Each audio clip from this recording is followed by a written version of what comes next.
Hello friends, मैं हूं Diksha. Welcome to Ojen academy. तो हम कर रहे थे क्लास 10th साइंस का चैप्टर नंबर 4, जिसका एक पार्ट हम कंप्लीट कर चुके हैं। चैप्टर का नाम है कार्बन एंड इट्स कंपाउंड्स। ठीक है, तो एक पार्ट हम कंप्लीट कर चुके हैं। आज हम स्टार्ट करेंगे chemical properties of carbon compounds. तो हम देखेंगे कार्बन कंपाउंड्स की केमिकल प्रॉपर्टीज़ के बारे में। तो सबसे पहले जो प्रॉपर्टी है वो है कंबशन, कि जो कार्बन के कंपाउंड्स हैं वो कंबशन करके, यानी कि ऑक्सीजन के साथ रिएक्ट करके क्या फॉर्म करते हैं। तो जनरली जब भी कार्बन के कंपाउंड्स, जैसे कि कार्बन है, मीथेन हो गया, ठीक है, और हमारे पास इथाइल अल्कोहल हो गया, ठीक है, तो जब ये कंपाउंड्स जो कार्बन से रिलेटेड कंपाउंड्स ऑक्सीजन के साथ रिएक्ट करते हैं तो हमेशा ये फॉर्म करेंगे CO2, हीट और लाइट। तो ये तो फॉर्म करेंगे, ठीक है। जैसे अब कार्बन ऑक्सीजन के साथ रिएक्ट कर रहा है तो क्या बनाएगा, CO2 plus heat and light. उसके बाद जब मीथेन CH4 प्लस O2 ये ऑक्सीजन के साथ रिएक्ट करेगा तो फॉर्म करेगा CO2 H2O और हीट एंड लाइट, यानी कि CO2 heat and light common है। उसके बाद CH3 CH2OH यानी कि C2H5OH इथाइल अल्कोहल जब ऑक्सीजन के साथ रिएक्ट करेगा तो क्या बनेगा, CO2 H2O heat and light. अब देखिए, एक मेन बात ये है कि जो सैचुरेटेड हाइड्रोकार्बन्स होते हैं, जब ये इनका कंबशन होता है, सैचुरेटेड हाइड्रोकार्बन, ये आपको पहले बता चुकी हूँ, जो सिंगल बॉन्ड वाले हाइड्रोकार्बन होते हैं वो सैचुरेटेड होते हैं, और जो डबल बॉन्ड और ट्रिपल बॉन्ड वाले होते हैं वो अनसैचुरेटेड हाइड्रोकार्बन होते हैं, ठीक है। अब जो सैचुरेटेड हाइड्रोकार्बन होते हैं, जब इनका कंबशन किया जाता है तो ये क्लीन फ्लेम देते हैं, ब्लू फ्लेम, ठीक है, ब्लू फ्लेम देते हैं, जो हमारे घरों में आती है। जैसे आप देखते होंगे ना, गैस में से ब्लू फ्लेम निकलते हैं क्योंकि वो कंप्लीट कंबशन हो जाता है। सैचुरेटेड हाइड्रोकार्बन का हमेशा कंप्लीट कंबशन हो जाता है, जिसकी वजह से वो क्लीन ब्लू फ्लेम देते हैं, ठीक है।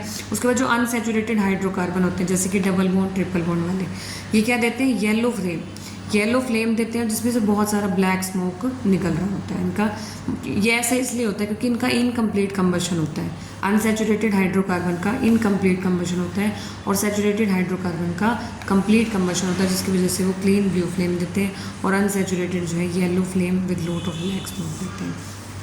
उसके बाद एक मेन जो है छोटा सा टॉपिक है कि आपने देखा होगा कि जो कुकिंग वेसल्स हैं उनके बॉटम्स में आपने देखा होगा वो ब्लैक हो जाते हैं। वो ऐसा इसलिए होता है, देखिए, जैसे हम कोई भी मेटल यूज़ कर रहे हैं, ठीक है, जैसे हमने यहाँ पे, तो जो यूटेंसिल्स होते हैं, ठीक है, वो कार्बन की फॉर्म के बने होते हैं, और जब भी कार्बन ऑक्सीडेशन करता है, कंबशन करता है, जैसे हीट प्रोवाइड की हमने, या ऑक्सीजन के साथ जब भी रिएक्ट करेगा तो वहाँ पे क्या होगा, अगर इनकम्प्लीट कंबशन होगा ना, तो इनकम्प्लीट कंबशन होने के बाद होगा क्या कि वहाँ पे जो बहुत सारा फ्यूल है वो वेस्ट होगा, जिसकी वजह से वो कुकिंग जो वेसल्स हैं उनके बॉटम्स जो होते हैं ब्लैक हो जाते हैं, ठीक है, क्योंकि वहाँ एयर होल्स ब्लॉक हो जाएंगे, फ्यूल वेस्ट होगा, ठीक है। और जो फ्यूल्स हैं जैसे कि कोल और पेट्रोलियम, इनमें क्या होता है, बहुत सारा नाइट्रोजन और सल्फर होता है। तो अगर इनका कंबशन किया जाए, जैसे कोल और पेट्रोलियम, इनमें नाइट्रोजन और सल्फर की अमाउंट है, जब कोल और पेट्रोलियम का कंबशन किया जाएगा तो ये जो नाइट्रोजन है, सल्फर है, तो इनके ऑक्साइड्स फॉर्म हो जाएंगे।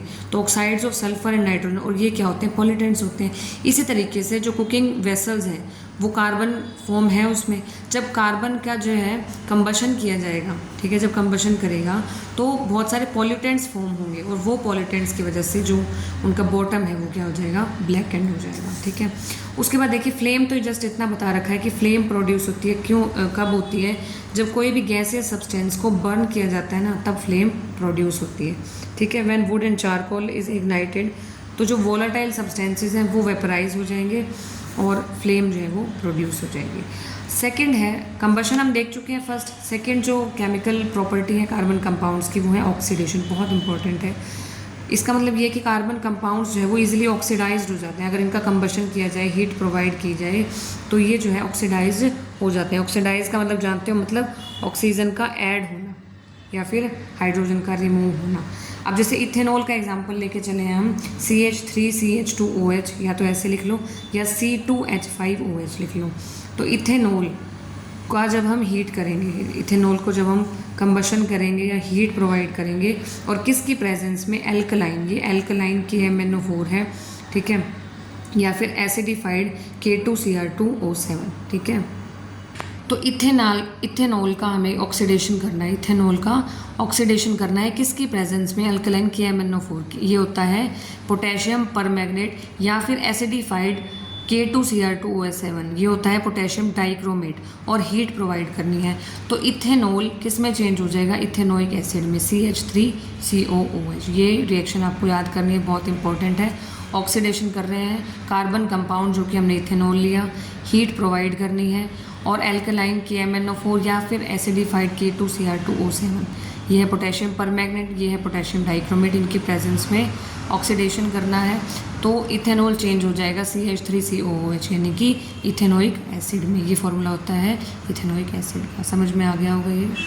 थर्ड आती है एडिशन रिएक्टेंट्स। एडिशन रिएक्शन हमारे पास देखिए बहुत इंपॉर्टेंट है। इसमें देखो सबसे पहले एक चीज़ डिफाइन करनी है कि कैटालिस्ट क्या होते हैं। देखो कैटालिस्ट ऐसे सब्सटेंस होते हैं जो क्या करते हैं, रिएक्शन को कॉज करते हैं, मतलब इनकी वजह से ना रिएक्शन का जो रेट है वो बढ़ जाएगा, ठीक है। That cause a reaction to occur or proceed at different rate without reaction itself being affected. मतलब रिएक्शन पे कोई इफेक्ट नहीं होगा लेकिन रिएक्शन का जो रेट है, ठीक है, वो बढ़ जाएगा, ठीक है। अब उसके बाद आता है देखिए अनसैचुरेटेड हाइड्रोकार्बन। अब एडिशन रिएक्शन में क्या होता है, इसको हम हाइड्रोजनेशन रिएक्शन भी बोलते हैं, ठीक है। सबसे पहले होगा क्या इस रिएक्शन में कि अनसैचुरेटेड हाइड्रोकार्बन लेंगे। अनसैचुरेटेड का मतलब समझते हो कि डबल बॉन्ड वाले या ट्रिपल बॉन्ड वाले जो है हाइड्रोकार्बन हमें लेने हैं। फिर करना क्या है, कैटालिस्ट लेना है। कैटालिस्ट क्या करते हैं, रेट ऑफ रिएक्शन चेंज कर देते हैं, इंक्रीज कर देते हैं, ठीक है। और हाइड्रोजन इसमें ऐड करनी है, मतलब H2, इसलिए हाइड्रोजनेशन बोलते हैं। अब unsaturated compound in the presence of, जैसे निकल कैटलिस्ट लिया, यहाँ पे हाइड्रोजन से हमने रिएक्शन कराई, हाइड्रोजन ऐड करना है ये, ठीक है। तो अनसैचुरेटेड हाइड्रोकार्बन चेंज हो जाएंगे सैचुरेटेड हाइड्रोकार्बन में।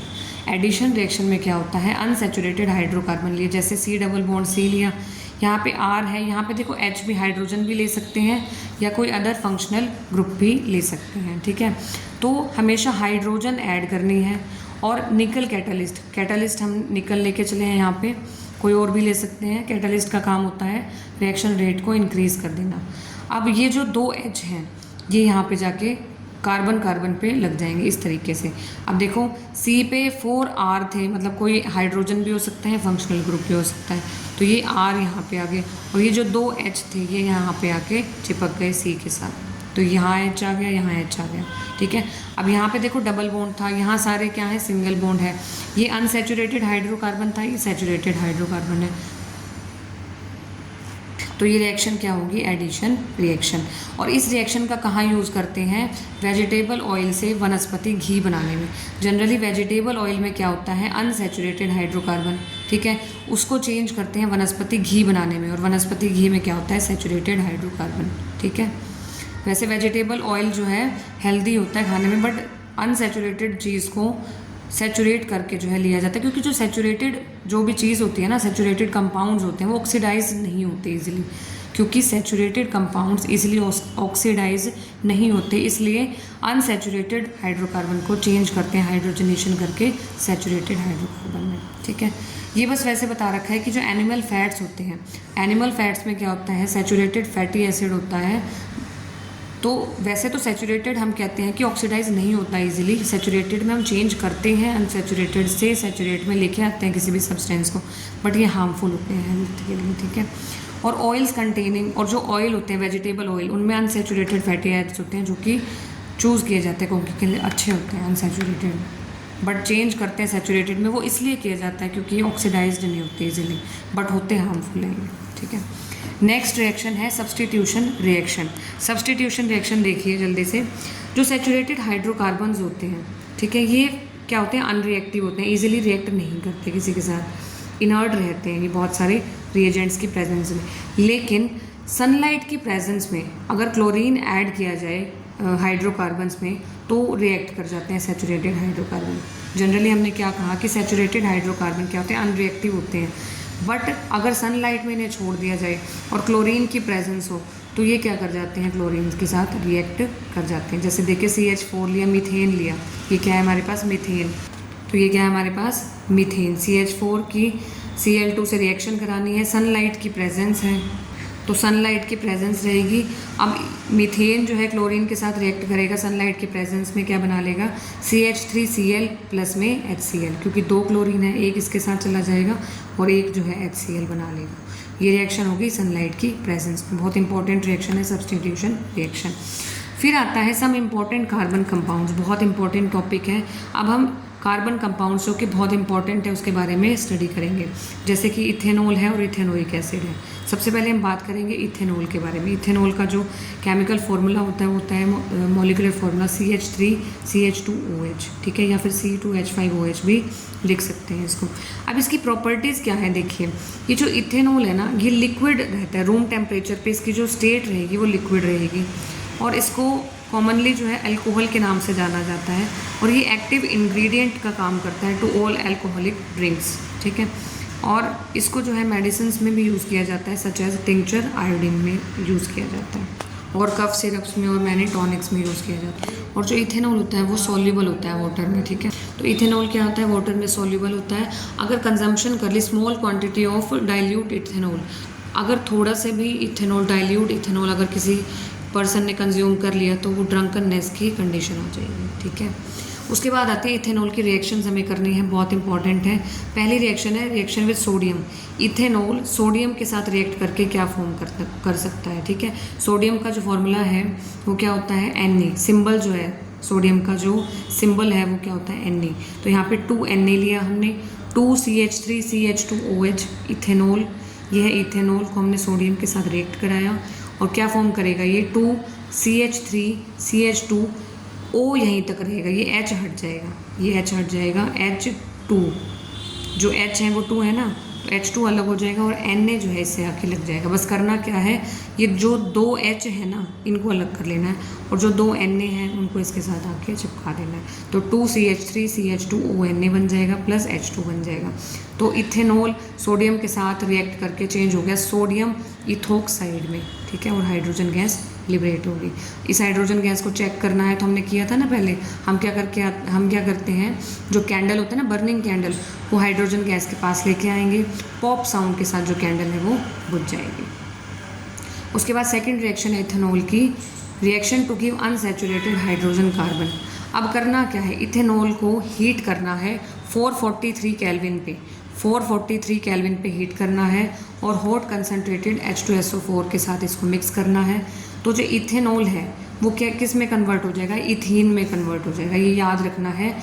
Reaction to give unsaturated hydrocarbon, जब भी हम इथेनॉल को हीट करेंगे ना hot concentrated H2SO4 sulphuric acid की प्रेजेंस पे और हीट करेंगे 443 केल्विन, यही टेम्परेचर होना चाहिए, तो इथेनॉल कन्वर्ट हो जाएगा इथीन में, अनसैचुरेटेड हाइड्रोकार्बन में कन्वर्ट हो जाएगा, CH2 double bond CH2 plus H2O में कन्वर्ट हो जाएगा, ठीक है। नेक्स्ट है हमारे पास इथेनोइक एसिड, जिसका फॉर्मूला होता है मॉलिक्यूलर फार्मूला CH3COOH। इसको एसिटिक एसिड के नाम से भी जाना जाता है। इथेनोइक एसिड, CH3COOH और एसिटिक एसिड, ये तीनों एक ही बात है। अब पढ़ेंगे इसकी प्रॉपर्टीज़ के बारे में। अब देखिए इसे एसिटिक एसिड के नाम से जाना जाता है और ये एसिड्स के ग्रुप से बिलोंग करता है, जो कि कार्बोक्सिलिक एसिड के ग्रुप से बिलोंग करता है। और अगर हम इसका 5 से 8% सॉल्यूशन लें, पानी में 5 to 8% सॉल्यूशन ले अगर of acetic acid in water, तो इसको हम बोलेंगे विनेगर। और ये कहाँ यूज़ होता है, प्रेजर्वेटिव्स एंड पिकल्स, मतलब अचार वगैरह में यूज़ करते हैं ना विनेगर। और जो मेल्टिंग पॉइंट होता है प्योर इथेनोइक एसिड का, वो होता है 290 केल्विन, 290 केल्विन होता है। Hence it often freezes during winter in cold climate. तो जो जब विंटर्स होते हैं ना, विंटर्स के टाइम पे ये फ्रीज़ हो जाते हैं, क्योंकि इसका जो मेल्टिंग पॉइंट है 290 केल्विन है। और जो कार्बोक्सिलिक एसिड्स होते हैं वो वीक एसिड्स होते हैं, ये हम इसकी प्रॉपर्टी बता रहे हैं। उसके बाद रिएक्शन है, बहुत इंपॉर्टेंट है। रिएक्शन कर रहे हैं हम किसकी, इथेनोइक एसिड की, इथेनोइक एसिड की हम रिएक्शन करेंगे। पहली है एस्टेरिफिकेशन रिएक्शन। एस्टेरिफिकेशन रिएक्शन में क्या होता है, इथेनोइक एसिड को हम रिएक्ट कराएंगे इथेनॉल के साथ। इथेनोइक एसिड को CH3COOH को इथेनॉल के साथ रिएक्ट कराएंगे, यानी कि CH3CH2OH के साथ रिएक्ट कराएंगे, ठीक है। अब होगा क्या, ये ऐसा सिंबल इसलिए है क्योंकि ये रिएक्शन जो है ना रिवर्सिबल है, मतलब रिएक्टेंट से अगर प्रोडक्ट बन सकता है तो प्रोडक्ट से वापस से रिएक्टेंट भी हम बना सकते हैं, ठीक है। अब देखो बनेगा क्या, ये हमारे पास एस्टर आ जाएगा, यानी कि CH3COO CH2CH3। अब देखो इसे ऐसे भी लिख सकते हैं CH3COO C2H5। अब हुआ क्या, अब देखो CH3 एज इट इज़ रहा, COO एज इट इज़ रहा, ये जो CH3CH2 है या फिर इसको C2H5 बोल सकते हैं, ये आके इस पे चिपक जाएगा। ये H और ये OH, ये OH और ये H मिल के H2 बना के अलग हो जाएगा और बाकी चीज़ें जो हैं ये एक साथ चिपक जाएंगी। इस कंपाउंड को हम बोलेंगे एस्टर, ठीक है। जनरली जो एस्टर्स होते हैं ये स्वीट स्मेलिंग सब्सटेंसेस होते हैं, इनकी स्मेल स्वीट होती है और esters are used in making perfumes में हम इनका यूज़ करते हैं और फ्लेवरिंग एजेंट्स में हम इनका यूज़ करते हैं, ठीक है। नेक्स्ट है सेपोनिफिकेशन, बहुत इंपॉर्टेंट रिएक्शन है सेपोनिफिकेशन। सेपोनिफिकेशन जो है, अब देखिए when ester is reactant with sodium hydroxide, अब हम एस्टर की रिएक्शन, ये जो एस्टर बना ना हमारे पास CH3COO C2H5, ये एस्टर, ये एक ही बात है दोनों, ठीक है, और लगा रखा है ना, तो एक ही चीज़ है ये। जब हम एस्टर को, ये जो एस्टर बना हमारे पास, इसको रिएक्ट कराएं सोडियम हाइड्रोक्साइड के साथ NaOH के साथ, तो एस्टर कन्वर्ट हो जाएगा वापस से अल्कोहल में और sodium salt of carboxylic acid में चेंज हो जाएगा, ठीक है। तो इसका मतलब जो सोडियम सोल्ट होते हैं ना कार्बोक्सिलिक एसिड के, उन्हें हम सोप बोलते हैं। क्या बोलते हैं? सोप्स। तो हमारे पास क्या बन गया? सोप फॉर्म हो गया जब हम एस्टर को रिएक्ट कराएंगे NaOH के साथ। तो देखिए जब एस्टर को हम रिएक्ट कराएंगे NaOH के साथ, सोडियम हाइड्रोक्साइड के साथ, तो क्या फॉर्म करेगा ये? C2H5OH और CH3COONa। तो NaOH सोडियम हाइड्रोक्साइड के साथ रिएक्ट कराना है तो क्या बन जाएगा? CH3COO, Na उठ के यहाँ आ जाएगा और C2H5OH बन जाएगा, यानी कि इथेनॉल और सोडियम इथेनोएट। अब जब हम इस सोल्ट की, ये सोल्ट बन गया सोडियम इथेनोएट, जब इसकी लॉन्ग चेन हम कंसीडर करेंगे ना तो ये एक सोप का फॉर्म बन जाएगा। इसे क्या बोलते हैं हम? सोप, ठीक है। सोप क्या होते हैं? सोप्स आर सोडियम और potassium salts of long chain of carboxylic acid. अगर हम कार्बोक्सिलिक एसिड की कोई लॉन्ग चेन लेके चलें और इन्हीं सोल्ट में सिर्फ हमें क्या लेनी है? कार्बन की लॉन्ग चेन लेनी है, तो ये क्या बन जाएंगे? सोप्स, ठीक है। फिर है रिएक्शन विद बेस। हम इथेनोइक एसिड की रिएक्शन कर रहे थे ना। पहली रिएक्शन हमने किसमें की थी? एस्टेरिफिकेशन रिएक्शन, ठीक है। किसके साथ की थी हमने इथेनोइक एसिड की रिएक्शन की थी इथेनॉल के साथ। अब हम कर रहे हैं इथेनोइक एसिड की रिएक्शन सोडियम हाइड्रोक्साइड के साथ, तो क्या बन जाएगा? Sodium ethanoate plus H2O। ये रिएक्शन आपको याद करनी होंगी। बस देखो करना क्या होता है, CH3COO, Na को यहाँ चिपका देना है, H2O अलग हो जाएगा। बस ये H और ये OH H2O बना लेगा, तो ये बन गया सोडियम इथेनोएट। सॉल्ट बन गया ना, जैसे हमने सेपोनिफिकेशन किया था पहले, ठीक है। हमेशा सोडियम इथेनोएट ये सोल्ट होता है जो किस में यूज़ होता है? सोप्स बनाने में, ठीक है। नेक्स्ट है reaction with carbonates and hydrogen carbonates या फिर बाइकार्बोनेट्स। तो जब हम CH3COOH की रिएक्शन 2 ले रहे हैं हम यहाँ पे, 2CH3COOH प्लस Na2CO3, यानी कि सोडियम का कार्बोनेट ले रहे हैं, सोडियम कार्बोनेट Na2CO3 से रिएक्शन कराई हमने किसकी? CH3COOH की। किसकी कराई हमने? इथेनोइक एसिड की, ठीक है। तो क्या फॉर्म करेगा ये? 2CH3COONa plus CO2 plus H2O। ये हमेशा कॉमन रहेगा जब भी हम कार्बोनेट्स के साथ रिएक्शन करा रहे हैं या बाई कार्बोनेट्स या हाइड्रोजन कार्बोनेट्स के साथ रिएक्शन करा रहे हैं, तो हमारे पास एक तो सोल्ट फॉर्म होगा प्लस CO2 प्लस वाटर, ठीक है, H2O और CO2 फॉर्म होगा। ऐसे ही इथेनोइक एसिड की हम रिएक्शन करा रहे हैं सोडियम हाइड्रोजन कार्बोनेट। ये था सोडियम कार्बोनेट, ये है सोडियम हाइड्रोजन कार्बोनेट। ये है इथेनोइक एसिड की रिएक्शन करा रहे हैं सोडियम हाइड्रोजन कार्बोनेट के साथ, तो क्या फॉर्म होगा? CH3COONa फॉर्म होगा, सोल्ट फॉर्म हो गया, प्लस H2O प्लस CO2, ठीक है। आई होप समझ में आ गया होगा ये। नेक्स्ट टॉपिक है सोप्स एंड डिटर्जेंट्स। बहुत इंपॉर्टेंट टॉपिक है सोप्स एंड डिटर्जेंट्स। सोप्स अभी हमने देखा ना, सोप क्या होते हैं? सोप होते हैं सोडियम और potassium salts of long chain of carboxylic acids. अब देखिए oil does not dissolve in water.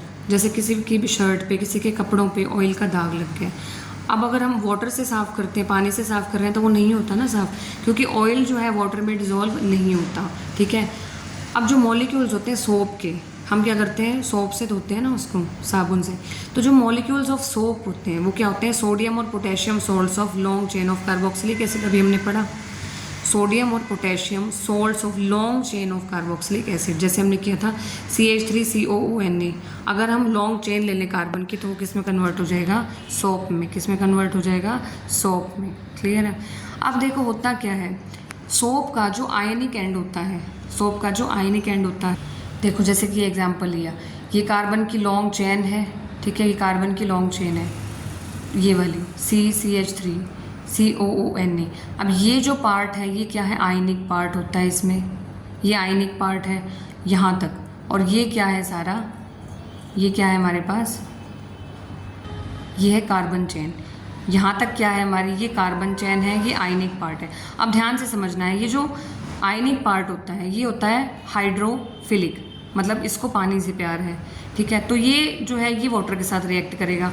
ये जो कार्बन चेन होती है ये होती है हाइड्रोफोबिक, ये ऑयल के साथ रिएक्ट करेगी। तो देखिए जो आयनिक एंड होता है सोप का वो इंटरेक्ट करता है वाटर के साथ, और जबकि जो कार्बन चेन होती है वो इंटरेक्ट करती है ऑयल के साथ। 10 सोप मॉलिक्यूल फॉर्म स्ट्रक्चर इस तरीके से हम मिसेल फॉर्म करेंगे।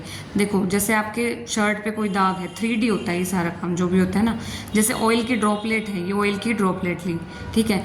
अब यहाँ पे सोप हमने अप्लाई किया। अब सोप का जो ये है कार्बन चेन, ये जो एरो वाली होती है ना, जैसे इसमें दिखा रखा है, देखो ये सोप मॉलिक्यूल है, ठीक है। सोप मॉलिक्यूल में ये जो होता है ये होता है हमारे पास हाइड्रोफिलिक एंड, हाइड्रोफिलिक एंड जो कि ये जो आयनिक एंड होता है ना ये है, और ये होती है कार्बन चेन जो कि होती है हाइड्रोफोबिक एंड।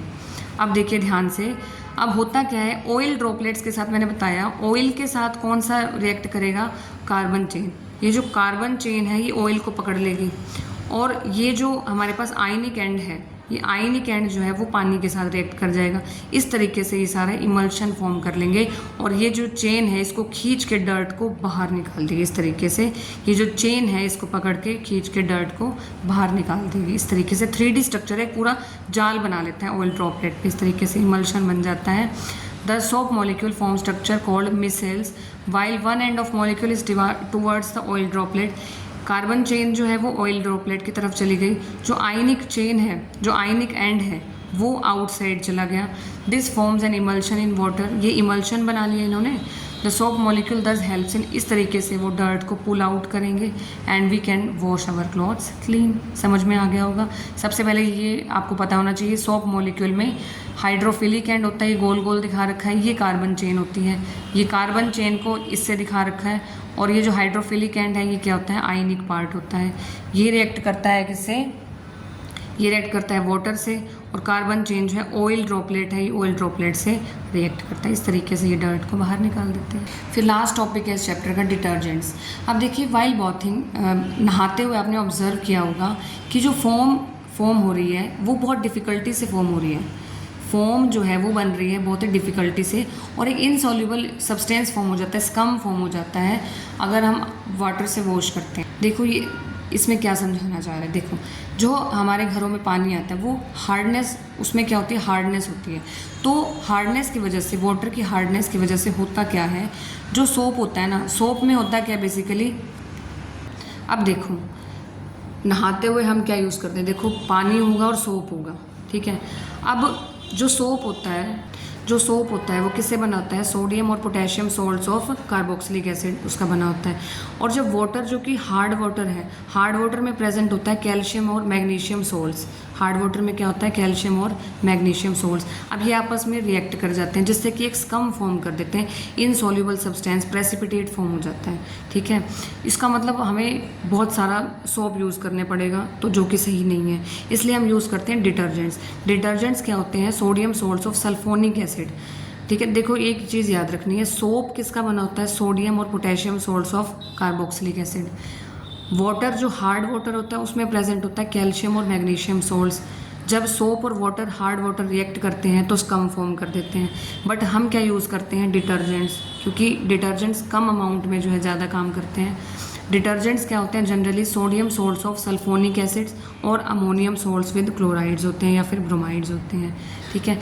अब होता क्या है, जो चार्ज आयंस होते हैं इन कंपाउंड्स के, ये इनसॉल्युबल प्रेसिपिटेट नहीं फॉर्म करते जो कि सोप कर रहे थे। तो कैल्शियम और मैग्नीशियम सोल्ट जब ये हार्ड वाटर में जाते हैं तो स्कम फॉर्म नहीं करते, ये इनसॉल्युबल सब्सटेंस फॉर्म नहीं करते, इसलिए डिटर्जेंट्स को हम यूज़ करते हैं to make shampoos, products for cleaning clothes. तो इसी के साथ आपका जो 4th चैप्टर है कार्बन एंड इट्स कंपाउंड्स ये होता है कंप्लीट। आई होप आपको ये चैप्टर पसंद आया होगा। पसंद आया हो तो लाइक करें, शेयर करें, सब्सक्राइब करें चैनल को OJN अकेडमी। मिलते हैं नेक्स्ट वीडियो में नेक्स्ट चैप्टर के साथ। Bye bye.